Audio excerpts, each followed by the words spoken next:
तो इलास्टिसिटी और प्लास्टिसिटी कर लिया था हमने, ठीक है।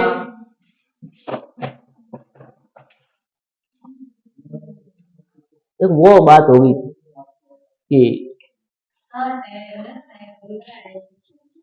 देखो एक कहानी है छोटी सी, एक छोटी सी कहानी है कि एक हम बोलते हैं बूढ़ी औरत थी, ठीक है। वो अंधी थी, क्या थी? अंधी थी, और गरीब भी थी, पोता भी नहीं था, ठीक है। कितनी सारी समस्याएं थी। फिर उसने की भक्ति भगवान की, शिव जी की। शिव जी प्रसन्न हुए और प्रकट हुए, क्या प्रकट हुए। पूछा कि बोलो तुमको क्या चाहिए। उसने बोला, उसका जवाब सुना, क्या जवाब दिया। उसने कहा कि सोने की थाली में, सोने की थाली में पोते को खाना खाते हुए देखना चाहती हूँ। क्या बोला? सोने की थाली में पोते को, पोता, हाँ, पोते को खाना खाते देखना चाहती हूँ। मतलब क्या? अंधी थी, देखो एक चीज मांगती, वो सोचती कि मेरे आंखें दे दो मेरे को, भाई देखने लग जाए, ऐसा बोल सकती थी ना। लेकिन गरीब भी थी तो मांग लेती मेरे को धन दे दो, पोता नहीं तो मांग लेती पोता दे दो। भाई एक मांगती तो एक ही मिलता ना, लेकिन उसने एक सेंटेंस में पूरा सब कुछ मांग लिया कि सोने की थाली। भाई अपने घर में सोने की थाली है क्या? जिसके बाद बहुत सारा पैसा उसी के पास होती है ना, तो धन भी आ गया। सोने की थाली में पोते को, अब पोता नहीं था, बेटा तो था ही, बेटा तो था ही नहीं, बेटा तो था ही, पोता, हाँ बेटा था, हाँ तो पोता, पोता भी आ गया। और देखना चाहती हूँ तो आंखें भी होनी चाहिए देखने के लिए, तो आंखें भी आ गई। देखना मतलब एक सेंटेंस में सब कुछ मांग लिया। तो तुम लड़ो मत।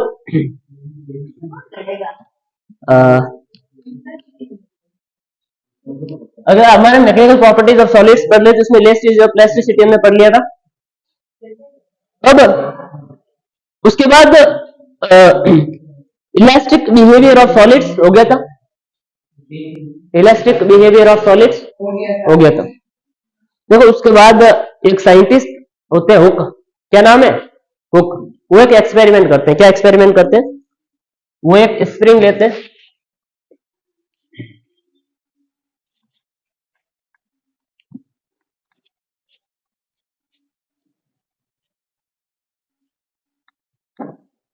और इस पे क्या लटकाते हैं? वो एक वेट लटकाते हैं, ठीक है कि नहीं? कुछ नहीं, समझ लो, समझ लो सीधे, पहले बाद में लिख लेंगे, ठीक है कि नहीं? अब वो क्या करते हैं, एक वेट लगाते हैं 1 kg का। कितने का? 1 kg का। तो क्या होती है इस स्प्रिंग की जो है, क्या हो जाती है? इलोंगेशन हो जाता है, इसकी लेंथ क्या हो जाती है? इंक्रीज हो जाती है। होगी कि नहीं होगी? ये नीचे आएगा। अब वो क्या करते हैं, अब की बार जो वेट है 2 kg कर देते। कितना? 2 kg कर देते हैं। तो क्या होगा? मैं बता रहा हूं उन्होंने क्या किया। तो अब की बार क्या हो जाता है? और ज्यादा इलोंगेशन हो जाता है। इलोंगेशन का मतलब क्या? उसकी जो है लेंथ और बढ़ जाती है। आया समझ में? नहीं आया? आ गया। इसका मतलब उन्होंने ये कहा कि हम यदि वेट को बढ़ा दें, वेट को या लोड को बढ़ा दें, तो क्या हो जाएगा? इलोंगेशन बढ़ जाएगा। आया समझ में? नहीं है? ये उनसे सिंपल सा एक्सप्लेन। और वैसे वेट वेट हटाएंगे तो क्या हो जाएगा? वेट हटाएंगे तो वापस क्या हो जाएगा? वापस अपनी वापस शेप में आ जाएगा, ठीक है कि नहीं? ये उन्होंने कहा कि यदि हम, ये क्या था, ये भाई एम जी, ये नीचे की ओर क्या लगा रहे थे? फोर्स लगा रहा था ना, एम जी नीचे की ओर फोर्स लगता है, एम 2 kg, एम जी 9.8, तो फोर्स नीचे की ओर लगा। और इस फोर्स का नाम क्या है?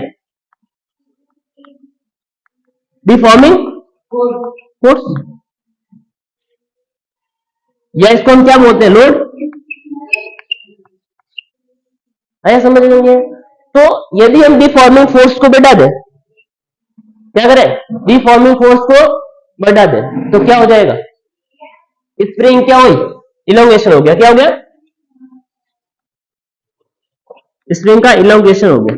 और यदि वेट को बढ़ाएंगे तो इलोंगेशन और बढ़ जाएगा, जितना चेंज हुआ था वो चेंज और ज्यादा हो जाएगा, और ज्यादा बढ़ जाएगा। पहले कितना, पहले जो 1 kg रखा था तो इतना हुआ था, 2 kg रखा तो इतना ज्यादा हो गया। अरे समझ नहीं आया, तो ये हुक ने बताया था। तो हुक ने एक एक्सपेरिमेंट किया, और एक्सपेरिमेंट में उन्होंने कहा कि यदि हम क्या करेंगे, यदि वेट लटकाए, हम बोलेंगे या डिफॉर्मिंग फोर्स को बढ़ाए तो इलोंगेशन बढ़ जाएगा, सिंपल सी बात नहीं। और जितना ज्यादा वेट लगेंगे उतना इलोंगेशन ज्यादा होगा। अरे समझ में, तो elongation is directly proportional to deforming force, या लोड या वेट, ठीक है कि नहीं। तो लिखो,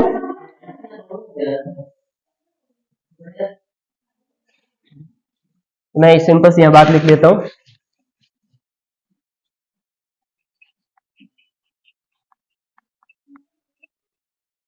elongation is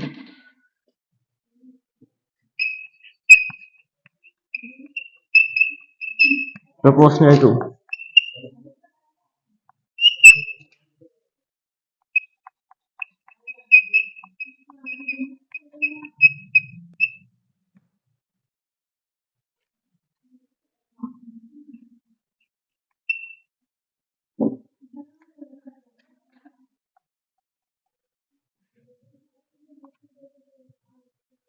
ठीक है कि नहीं, ये उपने। और उन्होंने बात क्या दिया, अपना एक लॉ भी दे दिया।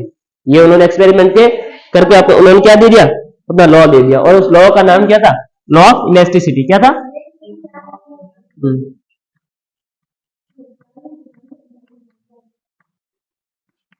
उनका यही था कि यदि वेट बढ़ाएंगे, लोड बढ़ाएंगे, एक्सटर्नल फोर्स बढ़ाएंगे तो क्या होगा, डिफॉर्मेशन ज्यादा होगा।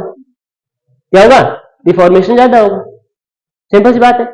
और इलोंगेशन का मतलब डिफॉर्मेशन तो हुआ, इसकी फॉर्मेशन इस टाइप की थी, वेट लटकाया तो डिफॉर्मेशन होगी। जितना ज्यादा वो वेट लगाएंगे उतना ज्यादा डिफॉर्मेशन होगा। वेट लगाने का मतलब क्या है, हम एक्सटर्नल फोर्स बढ़ा रहे, और एक्सटर्नल फोर्स उसकी फॉर्म को चेंज कर रहा है, तो फोर्स कौन सा हुआ, डिफॉर्मिंग फोर्स।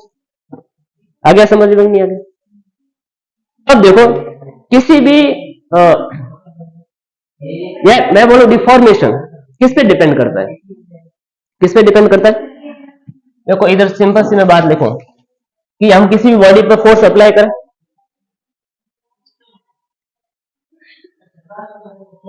ठीक है, हम किसी बॉडी पर क्या करें, external force,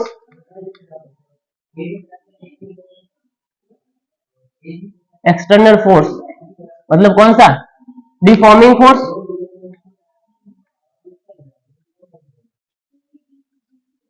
is applied on body. किसी बॉडी पे, जैसे कि रबर मान लो या स्प्रिंग मान लो, जैसे मान लो ये रबर है, ठीक है, इस पे हमने क्या किया, इसको नीचे की तरफ फोर्स लगाया। क्या लगाया, फोर्स। तो फोर्स लगाने से क्या हुआ, इसका डिफॉर्मेशन हो गया, डिफॉर्म हो गई ये, है समझ में। तो क्या हो जाएगा, किसी बॉडी पे हम फोर्स अप्लाई करेंगे तो उसका क्या हो जाएगा, डिफॉर्मेशन हो जाएगा, ठीक है, डिफॉर्मेशन हो गया। अब ये डिफॉर्मेशन किस पे डिपेंड करेगा, एक बात बताओ, मान लो कि आपने यहां पर वेट ज्यादा लगाया, यहां पर देख लो, यहां पर आपने वेट ज्यादा लगाया तो डिफॉर्मेशन ज्यादा हुआ, कम ज्यादा, और कम वेट लगाया तो डिफॉर्मेशन, भाई एक रबर है 1 kg वेट लगाओ वो थोड़ा सा नीचे आएगा, 2 kg लगाओ थोड़ा ज्यादा नीचे आएगा, इसका डिफॉर्मेशन ज्यादा किसमें हुआ, 2 kg वाले में ज्यादा हुआ। तो इसका मतलब एक तो डिफॉर्मेशन किस पे डिपेंड करेगा, डिफॉर्मिंग फोर्स पर। डिफॉर्मिंग फोर्स इंक्रीज करेंगे तो डिफॉर्मेशन इंक्रीज होगा, और कम करेंगे तो, सिंपल सी बात है। तो पहला तो किस पे डिपेंड करेगा, डिफॉर्मिंग फोर्स पर। Deforming force. दूसरा, आपने एक नायलॉन की रस्सी ली, क्या ली? एक नायलॉन की रस्सी ली, ओके, और एक क्या लिया आपने?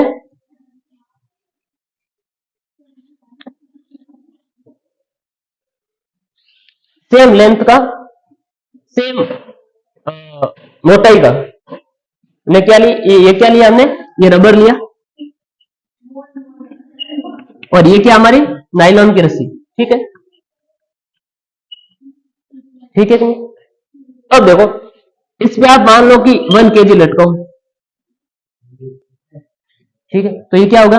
ये बढ़ के थोड़ा सा नीचे आ जाएगा, आएगा कि नहीं आएगा? आ जाएगा। अब इस पे 1 kg लटकाओ, तो इससे कुछ फर्क पड़ेगा? हो सकता है थोड़ा सा, इतना सा नीचे आ जाए, वो अलग बात। डिफॉर्मेशन ज्यादा किसमें हुआ?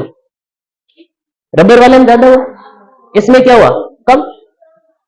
रबर मटेरियल, नाइलॉन मटेरियल, इसका मतलब मटेरियल पर भी चेंज क्या करेगा? डिपेंड करेगा कि मटेरियल का नेचर कैसा है।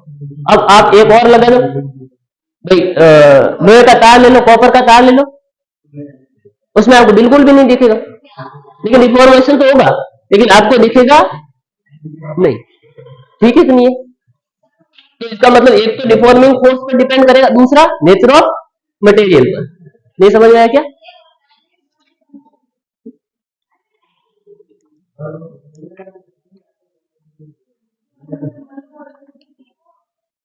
नेचर ऑफ मटेरियल आया समझ में? नहीं आया? अब दूसरी बात है, ये में डिफॉर्मेशन दिख भी सकता है और डिफॉर्मेशन नहीं भी दिख सकता, ठीक है नहीं है? डिफॉर्मेशन हमें दिख भी सकता है और नहीं भी दिख सकता। अब नाइलॉन की रस्सी में आपने 1 kg वेट लटकाया, आपको कोई ज्यादा पता नहीं, ज्यादा कोई देख नहीं सकते कि लंबी हो गई, तो ऐसा कुछ नहीं हुआ, लेकिन वो डिफॉर्मेशन होता है, हमें दिखाई नहीं देता। और रबर को लटकाओ, वो बिल्कुल उसकी लेंथ क्या हो जाती है? बढ़ जाती है। डिफॉर्मेशन दिख भी सकता है और नहीं भी दिखेगा, लेकिन डिफॉर्मेशन तो होगा, किसी में ज्यादा और किसी में कम होगा। उसमें जो रस्सी में बहुत कम हुआ होगा। अब कभी होता है ना एक बड़ी सी रस्सी, जैसे कि वो झूला नहीं बनाते, झूला रस्सी वाला, नहीं देखा तुमने? देखा है ना? तो देखो, जब उस पर बैठते हैं वो थोड़ा नीचे जाता है। अब मान लो हल्का सा कोई बच्चा बैठा है तो वो नीचे जाएगा क्या?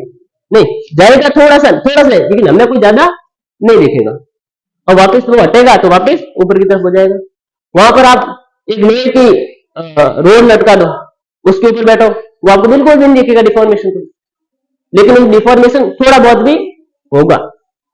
आया समझ में? नहीं आया? तो आप ये डिफॉर्मेशन दिख भी सकते हैं और नहीं भी दिख सकते, जैसे बहुत कुछ में दिखता है, कुछ में नहीं दिखता। रबर में दिखता है साफ, और नाइलॉन वगैरह इनमें नहीं दिखता, ठीक है कि नहीं? अब वही पता है कि देखो, जैसे हम क्या करेंगे, डिफॉर्मिंग फोर्स मैंने कल ही बता दिया था कि डिफॉर्मिंग फोर्स लगाएंगे तो उसके अपोजिट में कौन सा फोर्स डेवलप हो जाएगा? Restoring force. और वो रिस्टोरिंग फोर्स वापस क्या करता है? उसकी ओरिजिनल कंडीशन में ले आएगा। और वो फोर्स जो होगा, रिस्टोरिंग फोर्स, वो किसके इक्वल होगा? किसके इक्वल होगा? डिफॉर्मिंग फोर्स के इक्वल होगा, लेकिन अपोजिट होगा। आता समझ में? अगर नहीं आता है आगे। अब देखो, अगला हेडिंग कर लो, स्ट्रेस एंड स्ट्रेन, लिख लो।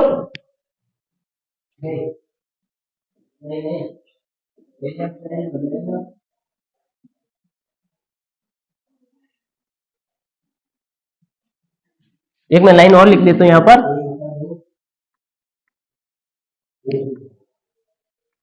डिफॉर्मेशन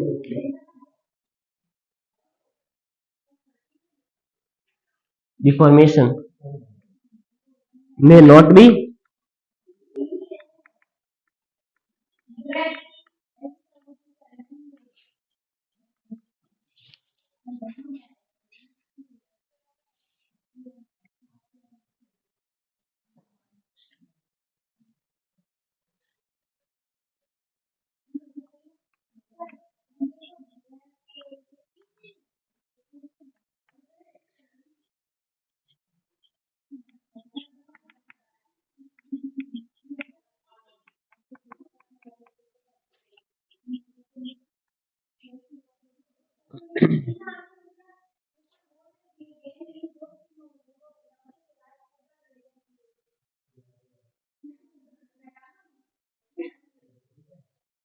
इसका मतलब ये क्या है कि डिफॉर्मेशन में not be noticeable visually in many material but it is there, but वो होता है।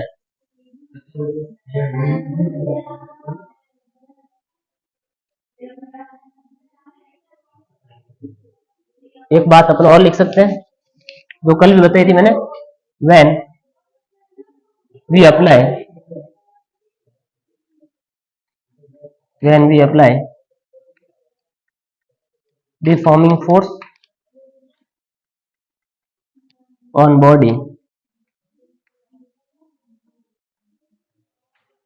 create या generate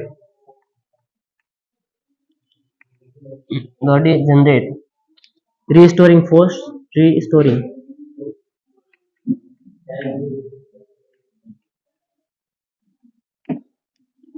in it, it is opposite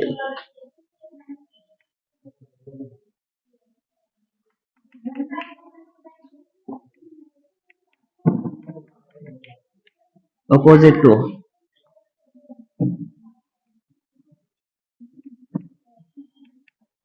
deforming force.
May not be noticeable, noticeable, notice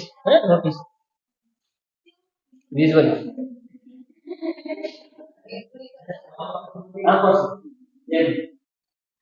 मैं दिखाई नहीं देता ना।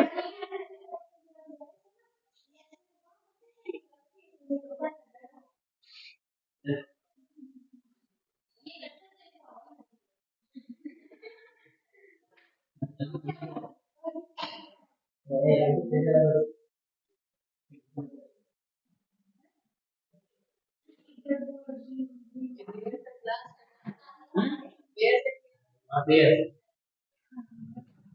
देर तक लाना।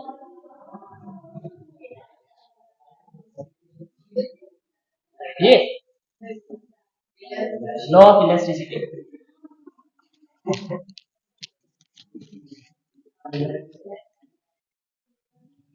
elongation,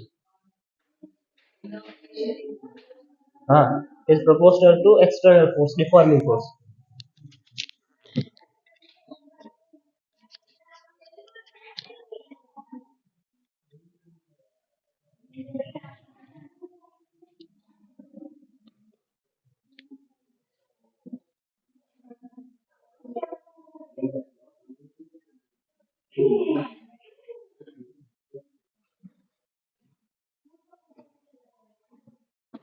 रब कर दूं?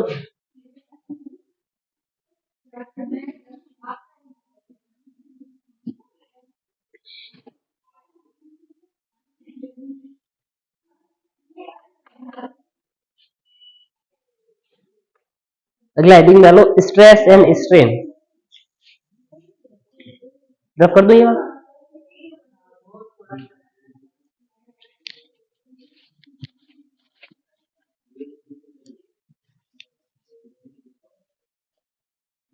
विष्णु लिख लिया?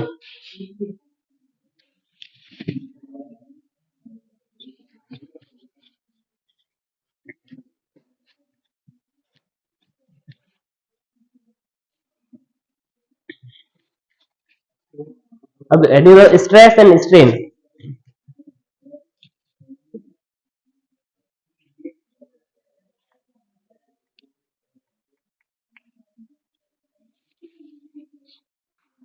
Stress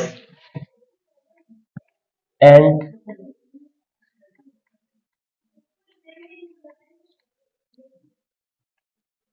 strain. क्या होता है स्ट्रेस और स्ट्रेन?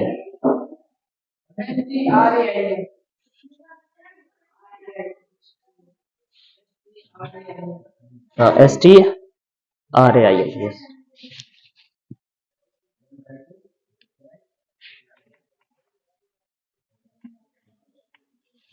ठीक है। अब क्या होता है स्ट्रेस या स्ट्रेन? देखो पहले मैं समझा देता हूं स्ट्रेन क्या होता है, ठीक है।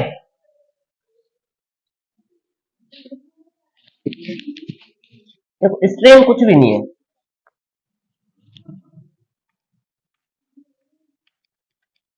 स्ट्रेन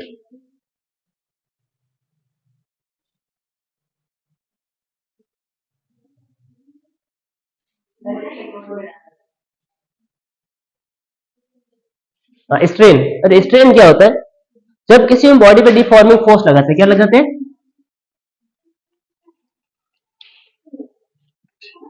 किसी बॉडी पर हम क्या करते हैं?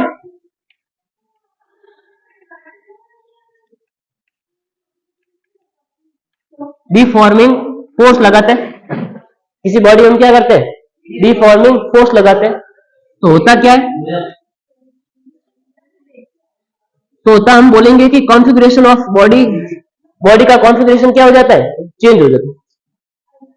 समझ में आया क्या? अभी समझा तो कैसे?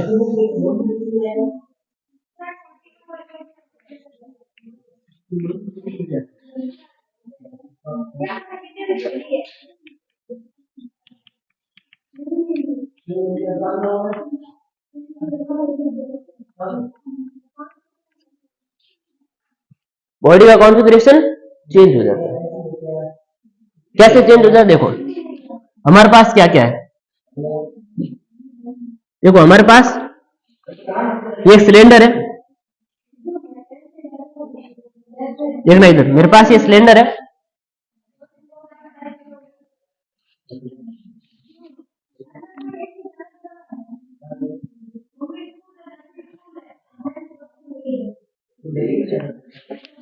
हमारे पास एक सिलेंडर है। अब इस पर क्या करो तुम? ऊपर की तरफ फोर्स लगाओ और इधर नीचे की तरफ फोर्स लगाओ।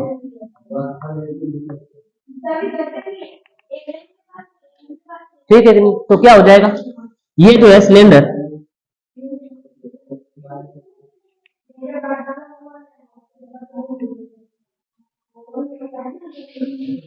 या मैं सिंपल सी एक ही बात करूं,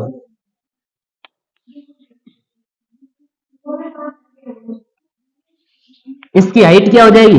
पहले इसकी हाइट कितनी थी? L। अब इसकी हाइट कितनी, यहां तक तो कितनी है उसकी? L, और ये इतनी सी और बढ़ गई, डेल्टा L। तो इसका कॉन्फ़िगरेशन चेंज नहीं हुआ, कि इसकी लेंथ नहीं बढ़ी।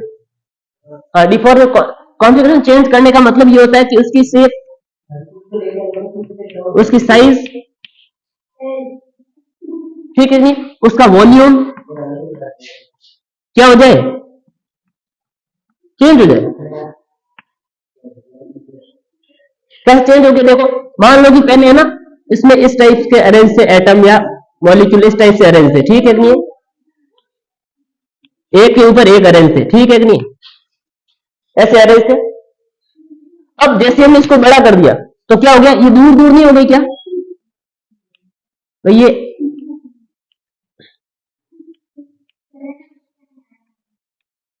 इनके बीच में गैप नहीं आ गया क्या? तो कॉन्फ़िगरेशन पहले कैसा था? बिल्कुल ऐसे चिपके हुए थे। अब जैसे हमने डिफॉर्मिंग फोर्स लगाया ऊपर की तरफ, इसको ऊपर की तरफ खींचा, नीचे से हमने अटैच कर रखा है, इसको ऊपर की तरफ खींचा, तो जो एटम है वो क्या हो गए? दूर दूर हो गए। नहीं हो पहले ऐसे थे, अब क्या हो गए? तो ऐसे दूर हो गए। तो इसका कॉन्फ़िगरेशन क्या हो गया? चेंज हो गया। आया समझ में? नहीं है? तो इस कॉन्फ़िगरेशन चेंज होने को हम क्या बोलते हैं? स्ट्रेन। क्या बोलेंगे? स्ट्रेन। आ रहा समझ में नहीं आ रहा? अब दूसरा हम एक और बात कर सकते हैं। क्या कर सकते हैं? ये हमारे पास सिलेंडर है,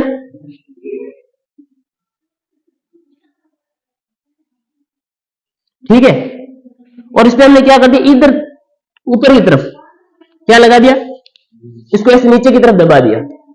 अब क्या हो जाएगा, ये छोटा हो जाएगा।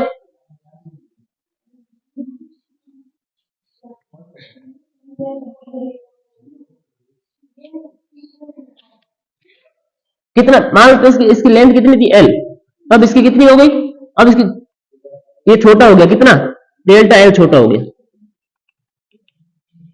आया समझ में नहीं आया? तो इसका स्ट्रेन कितना, वो बाद में देखते हैं, लेकिन ये क्या हो गया, छोटा, इसकी साइज क्या हो गई, छोटी हो गई, इसकी साइज क्या हो गई, बढ़ गई। तो ये क्या हुआ, ये डिफॉर्मिंग फोर्स कारण उसका क्या हो गया, डिफॉर्म हो गया। क्या हो गया, डिफॉर्म। और डिफॉर्म को हम क्या बोलते हैं, स्ट्रेन। और स्ट्रेन कैसा हो सकता है, ये लेंथ में बढ़ घट सकता है, ये टाइप का स्ट्रेन है।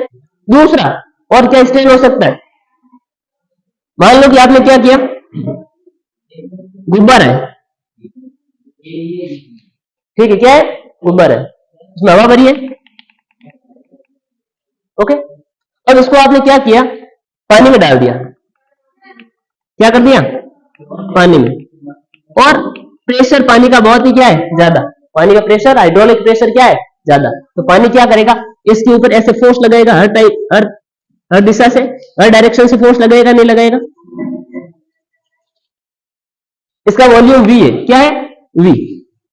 अब देखो ये क्या हो जाएगा, ऐसा छोटा हो जाएगा कि नहीं हो जाएगा, इसका वॉल्यूम कम हो जाएगा कि नहीं हो जाएगा, क्या हो गया, वॉल्यूम कम हो गया। कितना भाई, इतना, ये वाला, ये इतना कम हो गया ना, तो इससे ये कितना कम हो गया, डेल्टा V कम हो गया। आया समझ? और मान लो आपने इसको बाहर निकाला, तो इसका वॉल्यूम क्या हो गया, वापस सही हो गया। आया समझ? तो ये इसमें क्या हुआ, इसकी क्या साइज घटी बढ़ी, हाँ, लेकिन क्या वॉल्यूम, अब वॉल्यूम घट गया, लेकिन शेप क्या वही रही, चेंज हो गई, शेप का चेंज हुई। अरे समझ में नहीं आया, शेप चेंज है नहीं, साइज चेंज हुई, इसमें साइज चेंज हुई, तो इसमें लेंथ क्या होगी, बढ़ गई, घट गई, लेंथ भी चेंज हुई, साइज भी चेंज हुई। इसमें क्या चेंज हुआ, हाँ, शेप चेंज नहीं हुआ, साइज चेंज हुई। पहले बड़ा था, अब क्या हो गया, छोटा, पहले वॉल्यूम ज्यादा था, अब क्या हो गया, तो ये दूसरे टाइप का स्ट्रेन। कॉन्फ़िगरेशन चेंज नहीं हुआ, पास पास में आगे होंगे एटम गुब्बारे के। आया समझ में? या अंदर जो भी मैंने हवा भरी है वो उसके, आया समझ में? अब तीसरी टाइप क्या हो सकता है, जैसे कि ये मेरे पास एक सिलेंडर है, इन सब के अलग अलग नाम है, वो हम पढ़ेंगे, लेकिन मैं बता रहा हूं स्ट्रेन होता क्या है। स्ट्रेन कुछ नहीं है, डिफॉर्मिंग फोर्स लगाने से डिफॉर्मेशन हो जाता है, उसको हम क्या बोलते हैं, स्ट्रेन बोलते हैं। और वो स्ट्रेन, देखो ये स्ट्रेन लॉन्गिट्यूडनल स्ट्रेन है, देखो लॉन्गिट्यूडनल क्यों, हाइट कम ज्यादा हो रही है, मतलब इसकी लेंथ जो है कम ज्यादा, लॉन्गिट्यूडनल। ये वॉल्यूम कम हो रहा है तो वॉल्यूमेट्रिक स्ट्रेन। अरे समझ में नहीं आ रहा, हाँ, क्योंकि ये स्ट्रेन और ये स्ट्रेन सेम थोड़ी है, नहीं है ना सेम, तो इसका नाम अलग अलग देना पड़ेगा।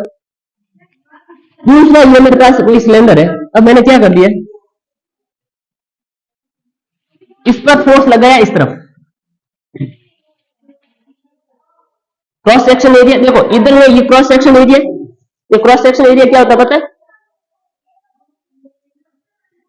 देखो ये इस टाइप का, ये है ना, ये वाला, ये cross section area, cross section area का हमने इसमें कैसे फोर्स लगाया, ऊपर की तरफ, इस तरफ 90 डिग्री, क्रॉस सेक्शन की कितना है, 90 डिग्री, नीचे लगाएंगे फिर भी 90 डिग्री, ठीक है, नॉर्मल है। क्या है, फोर्स कैसा है, नॉर्मल, ठीक है, नहीं नॉर्मल, ठीक है नहीं।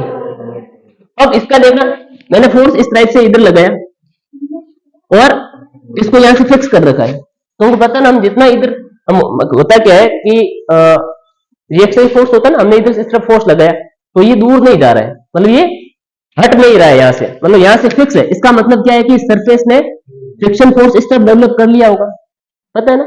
और ये जो क्रॉस सेक्शन एरिया किस टाइप का है, क्या 90 डिग्री है?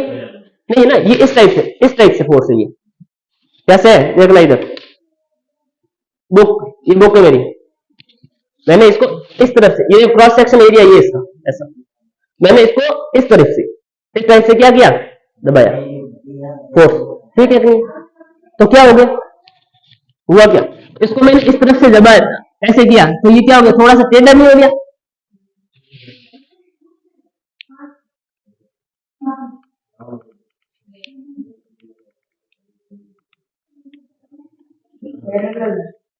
हम्म,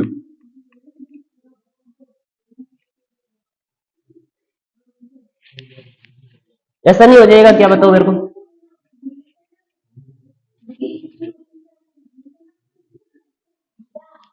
ऐसा नहीं हो जाएगा? हो जाएगा पक्का? तो देखो, ये वाली एक क्रॉस सेक्शन एरिया और ये वाला क्रॉस सेक्शन एरिया। अब देखो ये फोर्स किस तरफ लग रहा है, इनके टेंजेंशियल, कैसा लग रहा है, टेंजेंशियल, टेंजेंट पे लग रहा है ना। तो ये जो फोर्स है इसकी डायरेक्शन कौन सी है, या क्रॉस सेक्शन एरिया के कैसी है, इसकी टेंजेंशियल।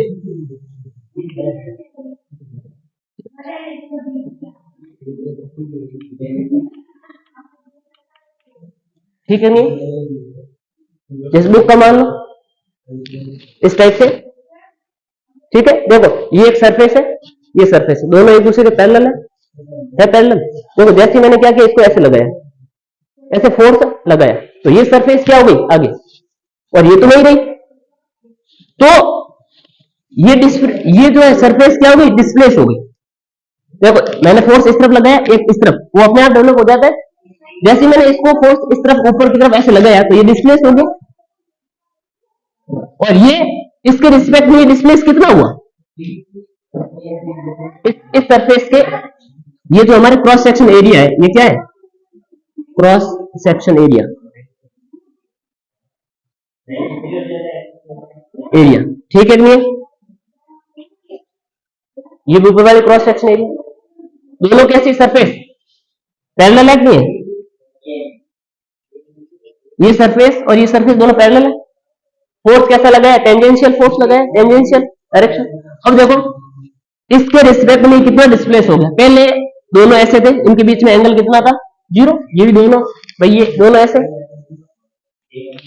ये देखो ये वाली सरफेस और नीचे वाली सरफेस, इसके रिस्पेक्ट में इसका कोण कितना, 0, कुछ भी नहीं है, सही समझ में? इसको मैंने ऐसे किया, तो ये तो यही की ही रहेगी ना, लेकिन ये कितना, ये तो इतनी आगे बढ़ चुकी है, तो इसके रिस्पेक्ट में ये डिस्प्लेस कितनी हो गई भाई, इतनी डिस्प्लेस हो गई, थीटा जितनी। आया समझ में? नहीं आया? थीटा जो डिस्प्लेस हो गई है, और ज्यादा करेंगे तो हाँ, तो ये जो डिस्प्लेसमेंट है, इस डिस्प्लेसमेंट को मैं क्या नाम देता हूं, डेल्टा एक्स। इसके रिस्पेक्ट में इसका डिस्प्लेसमेंट कितना हुआ, इसके रिस्पेक्ट, है ना? समझ में नहीं आ रहा? आया समझ में या नहीं आया? तो ये एक दूसरे टाइप का क्या है, स्ट्रेन है। आया समझ में नहीं आया? तो इस स्ट्रेन का नाम टेंजेंशियल स्ट्रेन हो जाएगा, ओके, या शेडिंग स्ट्रेन हो जाएगा। स्ट्रेन, स्ट्रेन है क्या, स्ट्रेन हम किसी भी बॉडी पर डिफॉर्मिंग फोर्स लगाते हैं, तो उसका कॉन्फ़िगरेशन क्या हो जाता है, चेंज हो जाता है, उसको हम क्या बोलते हैं, स्ट्रेन। और स्ट्रेन कितने टाइप का हो सकता है, 3-4 टाइप का हो सकता है। आया समझ में? ये स्ट्रेन का हम बात करते हैं, इसको मैं लिखूंगा ये एग्जांपल के लिए। अगला जो हमारा है स्ट्रेस, क्या है, क्या है स्ट्रेस, स्ट्रेस क्या है भाई, स्ट्रेस क्या है, क्या होता है स्ट्रेस, तनाव। देखो इधर बहुत ज्यादा है,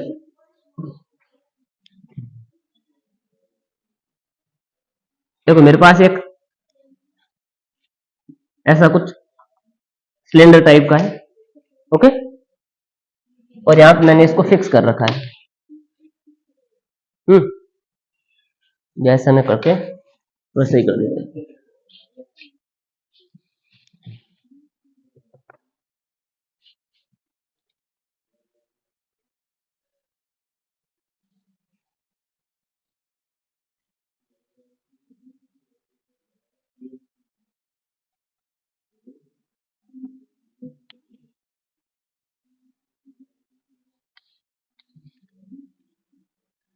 ठीक है, ये रबर टाइप का है कुछ। इसके हम नीचे क्या लगाते हैं, फोर्स लगाते हैं। क्या लगाते हैं, फोर्स। और उस फोर्स का नाम क्या है, डिफॉर्मिंग फोर्स। ठीक है, तो इसकी थोड़ी सी लेंथ क्या हो जाएगी, इंक्रीज हो जाएगी, नहीं हो जाएगी। अब पहले फोर्स नहीं था, डिफॉर्मिंग फोर्स नहीं था, तो इस मटेरियल ने अपने अंदर भी कोई फोर्स क्रिएट नहीं किया था। ठीक है, और जैसे हम नीचे की तरफ फोर्स लगाएंगे तो ये मान लो कि थोड़ा सा ये क्या हो जाएगा, मान लो थोड़ा सा क्या हो गया, ये इंक्रीज हो गया।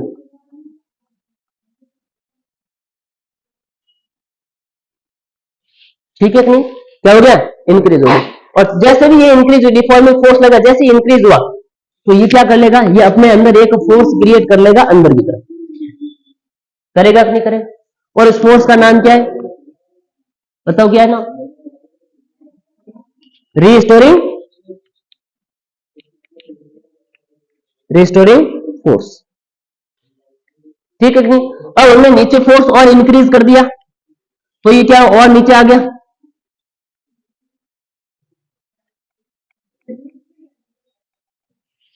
ये और नीचे आ जाएगा, नहीं आ जाएगा, आ जाएगा। तो ये फोर्स, जैसे डिफॉर्मिंग फोर्स को हम इंक्रीज करेंगे तो रिस्टोरिंग फोर्स भी क्या हो जाएगा, इंक्रीज हो जाएगा। तो ये भी क्या हो जाएगा, इंक्रीज हो जाएगा। आया समझ में नहीं आया। अब देखो फिर स्ट्रेस क्या है, ये क्यों समझा रहे, स्ट्रेस क्या है। देखो स्ट्रेस, देखो क्रॉस सेक्शन एरिया समझ में आता है कि नहीं आता है। जैसे कि कोई भी ये है मेरे पास, इसका क्रॉस सेक्शन एरिया कहाँ है, ये वाला इसका क्रॉस सेक्शन एरिया आता, समझ में नहीं यार। मेरे पास ये बोतल है, इसका क्रॉस सेक्शन एरिया कहां पर, ये इसका क्रॉस सेक्शन एरिया, इसमें फर्क है, लेकिन ये क्रॉस सेक्शन एरिया आता, समझ में नहीं आ रहा। इसका क्रॉस सेक्शन एरिया कहां पर है, ये रहा इसका क्रॉस सेक्शन एरिया, अरे समझ में नहीं आ रहा। तो ये इसका क्या है,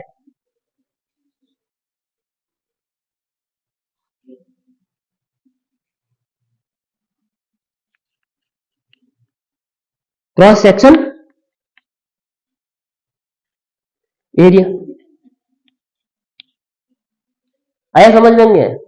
हमने मान लो नीचे से 5 न्यूटन फोर्स लगाया, कितना, नहीं पहले 5 न्यूटन नहीं करते, 2 न्यूटन, कितना, 2 न्यूटन फोर्स लगाया नीचे, डिफॉर्मिंग फोर्स कितना, 2। तो अंदर वापस कितना डेवलप हो जाएगा, 2। तो रिस्टोरिंग फोर्स भी कितना, 2 न्यूटन। ठीक है कि नहीं।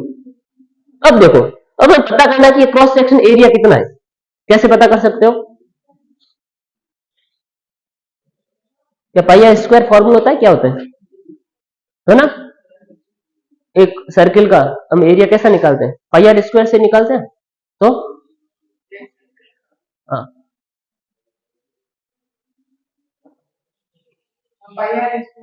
उसी से निकालते हैं ना, मेरी गणित थोड़ी सी सही है। ठीक है, इसका एरिया निकाल सकते हैं, पाई आर स्क्वायर कैसे, मान लो कि ये इसका क्रॉस सेक्शन, ये मैं बड़ा सा बना रहा हूं, ये ऐसा इस टाइप का, तो ये क्या हो जाएगा, इसकी आर रेडियस। तो इसका हम पाई आर स्क्वायर करके एरिया नहीं निकाल सकते, निकाल सकते। मान लो इसका एरिया आया कितना, इसका एरिया आ गया मेरे पास 5 मीटर, सेंटीमीटर स्क्वायर है, नहीं सेंटीमीटर स्क्वायर ले लेते हैं, सेंटीमीटर स्क्वायर, यही होगा, मेरे पास आ गया इतना।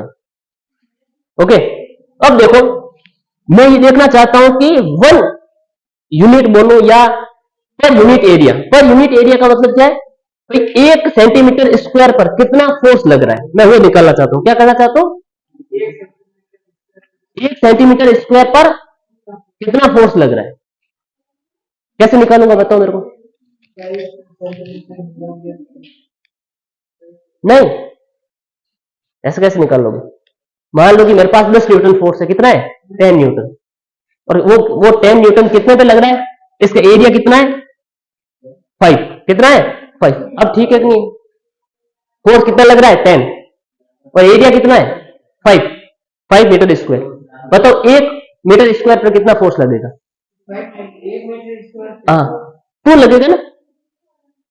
आया समझ में नहीं है? तो आपने कैसे किया, ये कैसे किया? ऊपर रखा आपने फोर्स, कितना रखा आपने ऊपर फोर्स 10 न्यूटन रखा था, और नीचे क्या रखा आपने? टोटल एरिया रखा, कितना है आपके पास 2। ये 2 क्या है? स्ट्रेस। समझ में आया कि नहीं आया? तो इसका स्ट्रेस आप कैसे निकालोगे? Stress is equal to F कितना है 2, ए कितना है 5। इसको मीटर में बदल लेना, लेकिन मीटर का लेंगे तो काफी बड़ा हो जाएगा ना, सेंटीमीटर में है, ठीक है नहीं समझे? और जो भी जितना दिया है वो क्या हो जाएगा इसका स्ट्रेस। स्ट्रेस क्या है? पर यूनिट एरिया पर लगने वाला फोर्स। कौन सा फोर्स? रिफॉर्मिंग, रीस्टोरिंग, सॉरी क्या है? रीस्टोरिंग, ऊपर वाला। तो सेम ही ना, आया समझ में नहीं आया? उसको हम क्या बोलेंगे? स्ट्रेस। पर यूनिट एरिया पर लगने वाला फोर्स, कौन सा फोर्स? रीस्टोरिंग फोर्स, उसको हम क्या बोलेंगे? स्ट्रेस। कोई खास बात? इसको लिख लेते हैं।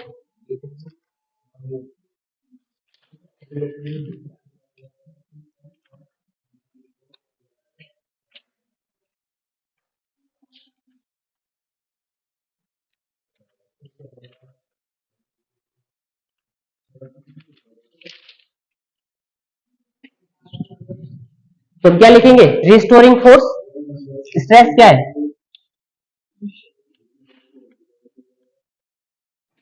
क्या लिख रहा हूं मैं?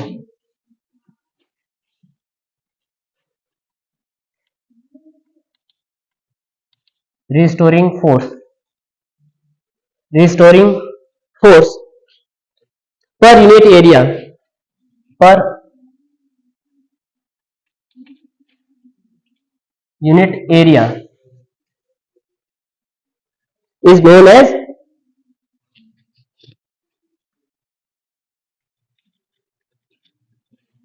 as stress. ठीक है, और स्ट्रेस इज इक्वल टू क्या हो जाएगा? Force upon area. और एरिया कौन सा? Cross section area. आता समझ में नहीं आता?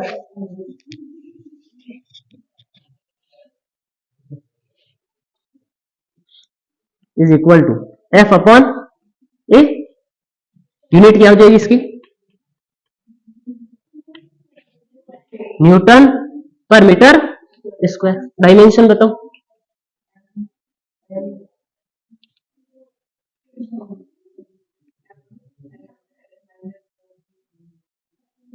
बताओ क्या होगा? पक्का?